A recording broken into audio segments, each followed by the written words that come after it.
Clothing. We can't live without it, right? Like food and shelter, clothing is a necessity. We need clothing to protect us from the environment, and it is an important part of our identities.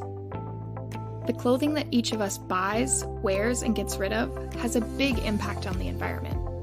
Just how big, you might ask? Let's find out. As Canadians, we love to buy clothes. So much so that in 2019, Canadians bought over $14 billion worth of clothes.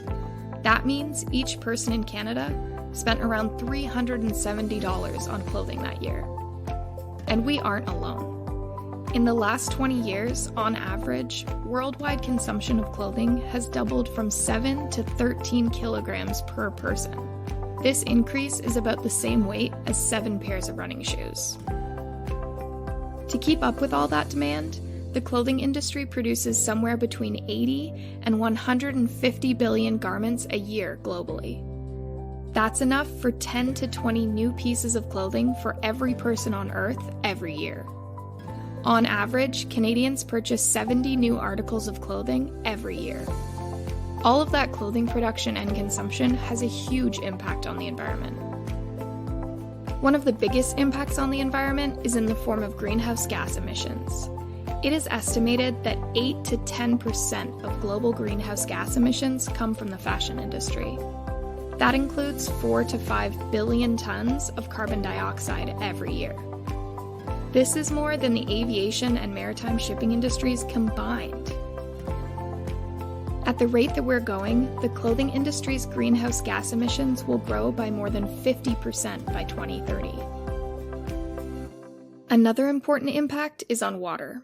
The fashion industry is a major consumer of water. It uses around 79 trillion liters per year. That's as much as 38 million Olympic-sized swimming pools. And that number is expected to increase by another 50% by 2030. So what is all that water used for? Some of the water is for thirsty plants like cotton. A single cotton plant needs about 38 liters of water to grow, and it takes 2,700 liters of water to produce enough cotton for a single t-shirt. That's enough water to sustain one person for 900 days. The clothing industry also puts a lot of toxic waste into the water. This includes dyes, bleaches, and other chemicals. About 20% of industrial water pollution comes from producing textiles.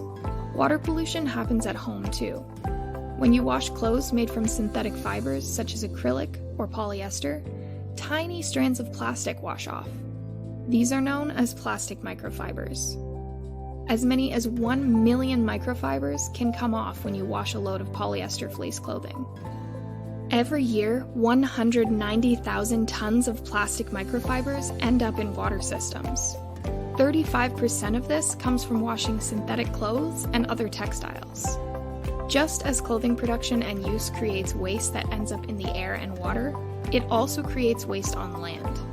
Every year in Canada, 37 kilograms of textiles per person ends up in landfills. That's over 500,000 tons. And worldwide, over 92 million tons of clothing are sent to landfills or burned. At the current rate, this number could increase 50% by 2030. One of the reasons for all of this waste is that clothes are not easy to recycle. Currently, only about 13% of clothing and footwear are recycled. Another reason is that people are not wearing their clothes as long as they used to. Nearly 60% of all clothing produced ends up in landfills or incinerators within a few years of being made. And some garments are thrown away after as few as 7 to 10 wears. And those textiles in landfills are not going anywhere fast. Unlike natural fibers, synthetic fibers such as polyester and nylon do not biodegrade. The average polyester product can survive in a landfill for over 200 years. This is because most synthetic fibers are actually types of plastic made from fossil fuels including oil, coal, and natural gas. The clothing industry is responsible for about 15% of the world's plastic use. And the amount of oil in clothing production is expected to increase from the 98 million tons of oil used in 2015 to 300 million tons in 2050. So, are natural fibers the answer? Not necessarily. Not only do plants need water to grow, many also need herbicides and pesticides. Even though cotton only covers 2.4% of the world's agricultural land, it uses 6% of the world's pesticides and 16% of the world's insecticides. This can severely damage soil. Soil can also be contaminated by waste chemicals and eroded by animals we use for other natural fibers, like goats and sheep. Trees can also be used to make fibers, such as rayon and viscose. Approximately 200 million trees are cut worldwide each year to make pulp for these fibers. This is one of the leading causes of deforestation in places like Indonesia and the Amazon. If you don't like the sound of all of this, you are not alone. The current way we make, wear, and get rid of our clothing isn't working. But it's not too late to change that. Our world needs people like you, people who care about the future of our planet, to step up and make a change. How you buy, wash, and dispose of your clothing can help the environment and even lead to changes across the whole clothing industry. So, what will you do?